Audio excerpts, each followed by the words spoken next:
Good morning. How are you, friends and family? I honestly just can't get over how much better I've looked and felt day by day since I left that ranch. I mean, it feels like I was being poisoned or something. I mean, that's not the case, but it's like crazy. Maybe it's just the healing energies of Sedona, but I feel well. And just seeing my face on these daily live streams, I feel like I look well. But enough about that. I really, really deeply appreciate all the support I received yesterday after my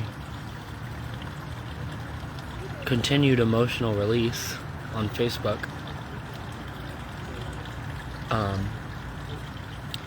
Yeah, it's it's a whole reorientation out here.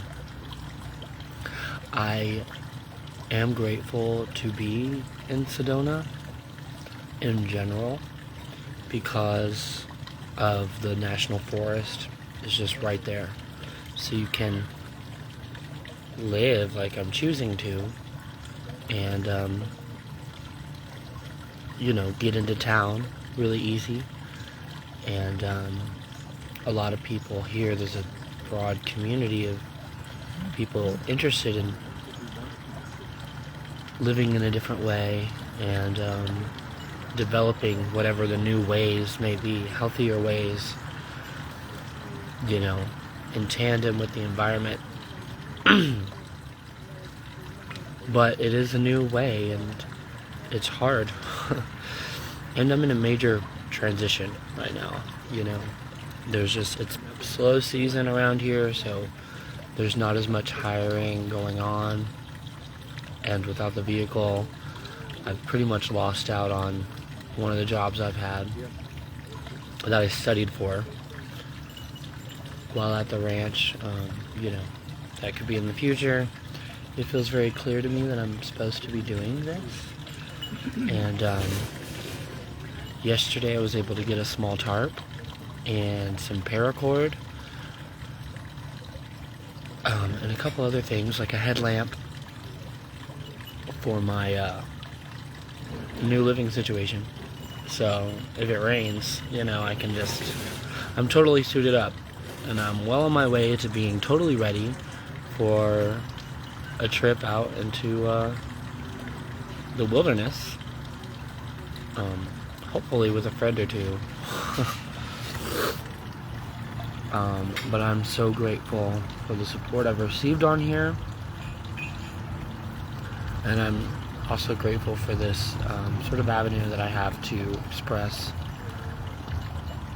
my heart, whether or not you're able to support financially, just reaching out when somebody calls me. I mean, I'm so balls to the wall all day, every day, living like I do, so that when someone else reaches out, it means so much to me. To get a phone call, it brings tears to my eyes just knowing that there are those who care about me and are praying or, loving from afar. So, yeah. I always want to do a thank you post for those who donate, but I also know, in terms of, myself and just the way that, I guess, religion programmed me is that, those things are often done with an anonymous sort of intention, so I don't ever want to, expose people. And I know I have people who like to keep tabs but aren't very public about it, and I totally respect that because I am so alternative. But I would love to do some sort of appreciation post, and yeah, I've been brainstorming ways to try to, because not everybody wants a reading either, ways that I can, live a life of gratitude that others can Witness. Okay, so let's pull some cards because I slept over the water last night. And I pissed all over myself, which happens when I sleep over the water. I don't get it. And then it got cold. But I packed an extra set of warm clothes, so I slept really, really good.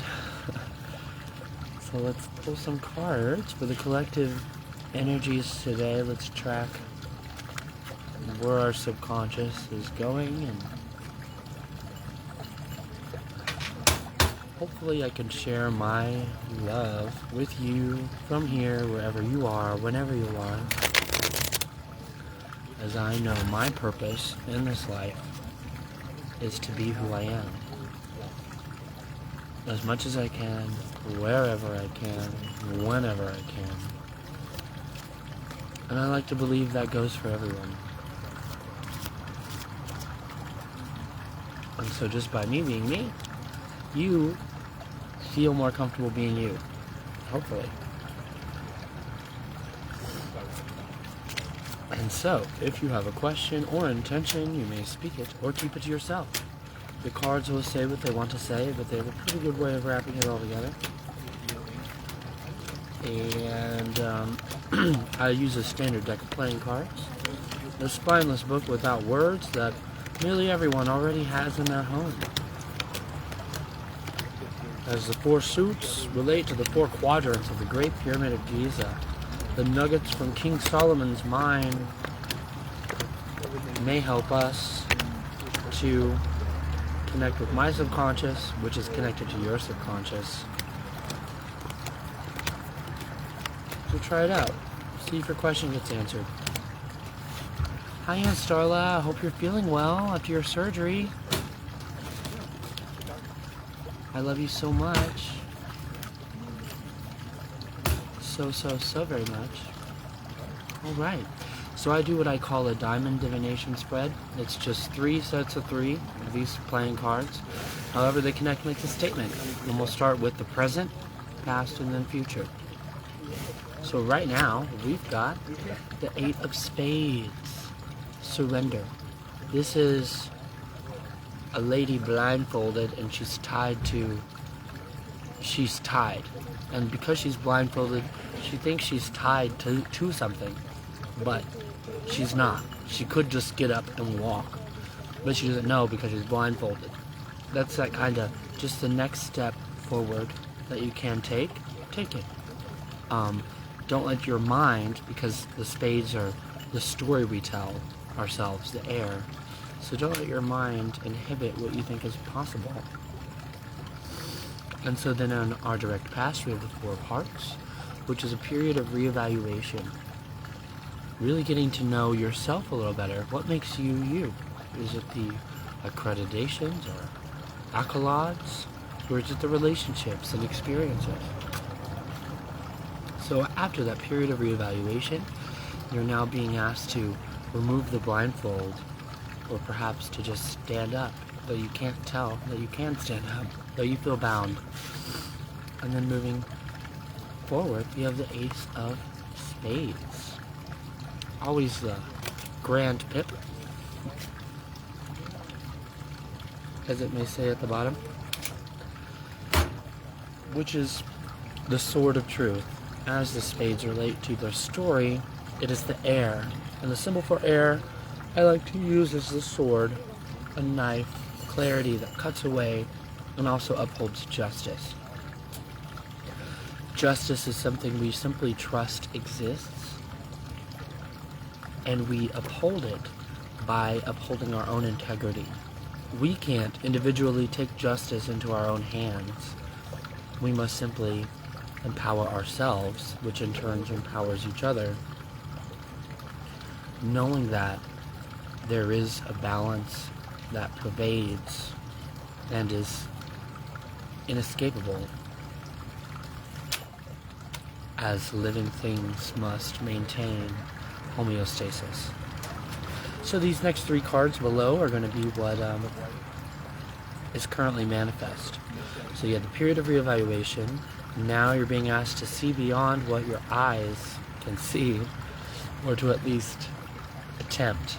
beyond what you believe is possible, because that's your responsibility to others, is to fully embody and be yourself. That's what integrity is.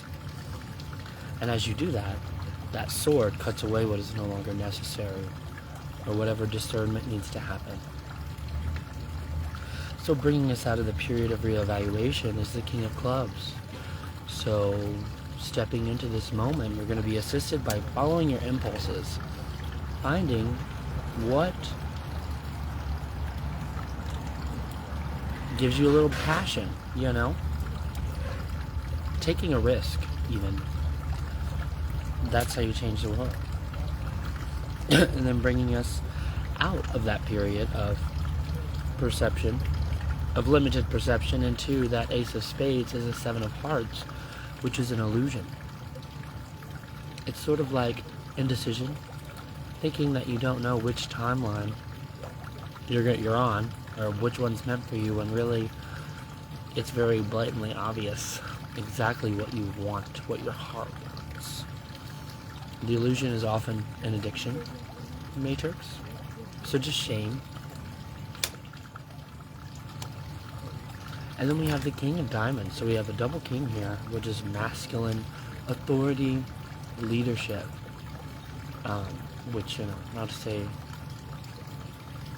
it's not necessarily even having to be the leader, but knowing what leadership you are following. King of Diamonds is King Midas. He leads with his riches. Everything you touch turns to gold. Trust the Midas touch.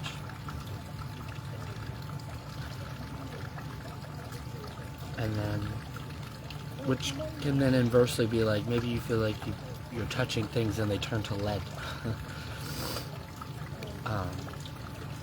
That is the Eight of Spades there.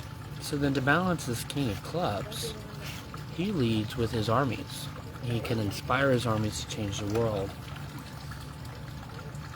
So balancing that is the Ace of Clubs, which is that fire energy of passion. Reap now what you've sown. Act now in regards to romance. What is meant for you will not pass you by, but it's not going to wait around either.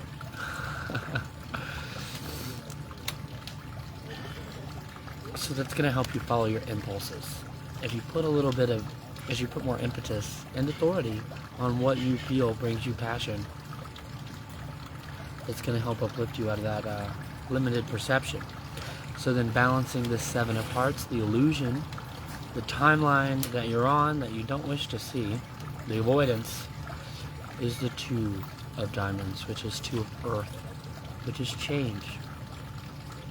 Change is the only constant, and as a part of that change, especially as this Two is connected to that Ace, the integrity is efficiency. So as the snake sheds its skin, it's a new layer of skin underneath. It's not weak skin, it's just new. So really honoring your sensitivities as you find more integrity.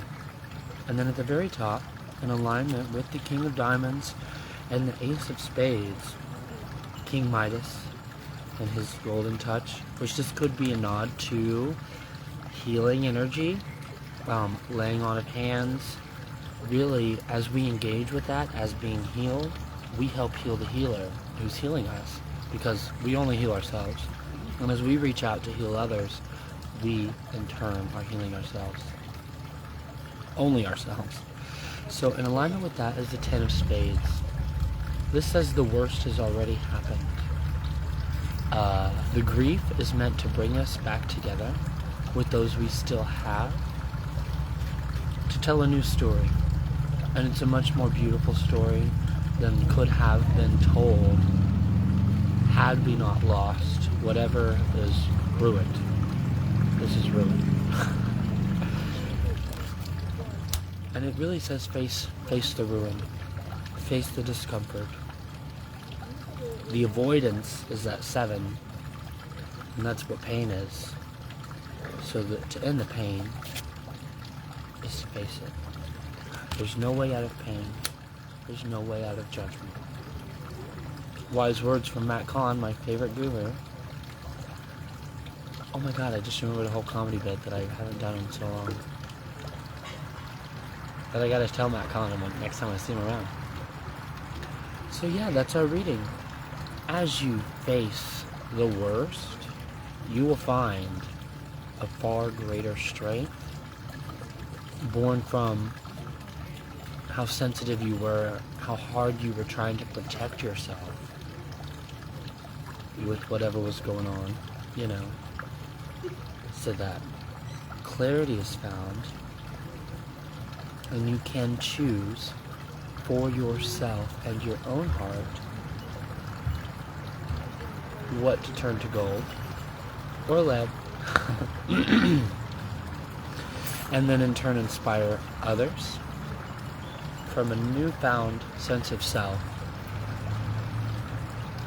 You can engage with others in passionate relationships that you were holding yourself back from for so long.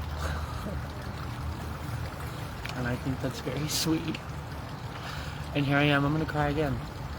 Yesterday my tears were definitely tears of joy. Just at the release, you know, of being able to tell the world, or, you know, whoever could hear, like, hey,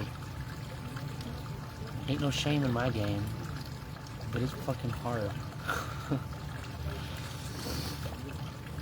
But it gets easier, and the extent to which things are difficult, they're that much more easy as I face worst case scenario. And I can tell you, on this traveling journey that I've been on, worst case scenario has always been having to reach out and ask for money to panhandle, you know, on Facebook or otherwise.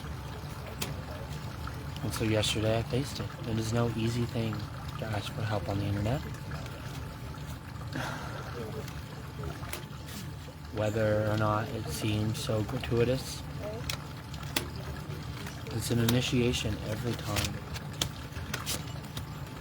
And you always want it to be the last time, so that you can prove to those who reached out to help you that their help was successful and not wasted.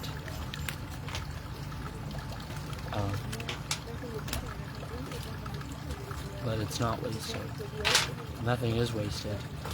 And which is also why I ask for unconditionality. Don't help if you don't feel like you can. Only help in the celebration of my path or whatever. Actually, don't help. Just be in your abundance and share in your abundance, knowing the abundance of all others. If that makes any sense, I don't know. Don't let me tell you how to live your life. I love you so much. I really, really do. Thank you for letting me share today. And I hope you tune in again tomorrow. And I'm always hoping you send money, but you really don't have to. I am good. Yesterday I had an amazing little turnout of just enough. And part of, what it was is because I'd lost my phone for a couple days, I've developed this relationship with Cash App over the past few years, where, they let you borrow 25, and then they let you borrow 15. So I've been pretty good. I'm up to, I can borrow, $300 or something. But then if I miss, so I just borrow some of it, and then I use that to pay it back, and then borrow more. So I'm never late or anything. And when I lost my phone, I missed, a $3 payment, which tied up all of my money. And so, just where I'd had a magnificent, generous donation from Sarah Hathaway. It just got all tied up. And then, phone bill, whatever. I am so, so grateful for this platform. And I would love to continue doing readings on Instagram. If you haven't followed me there, go give me a follow, because I'm just like less than 100 followers away from being able to go live on Instagram again. And then maybe we can build a TikTok. I'd love to maybe join it. I almost joined a streaming service and then I broke my phone. It's crazy. But anyway, I love you guys. I really do. And I'm going to leave you to it. Have a beautiful day. And I'll see you soon. Surely. Oh my god. And I got to ride up to Flagstaff last night. I got to perform comedy. I have a really awesome reel. And I have a couple really good reels of a couple characters I did at our improv show. So that's going to be huge in helping me get more jobs as a comedian and an MC. Because, I mean, just a couple nicely paying MC gigs a month would literally allow me to be able to live a regular life. And I know that's not happening because I meant to have these kind of survivalist initiations for whatever reason. A deeper knowing of my strength and my capabilities, I guess. Whatever. Deepening in my connection to nature. And I'm almost to the point that I feel like if the world were to start ending, for whatever reason, whatever scenario, I'd be ready. And that's a powerful feeling that no one can ever take from me once I have it. Okay. Bye-bye now. Thank you. Bye-bye. Bye-bye. Thank you. Oh my god.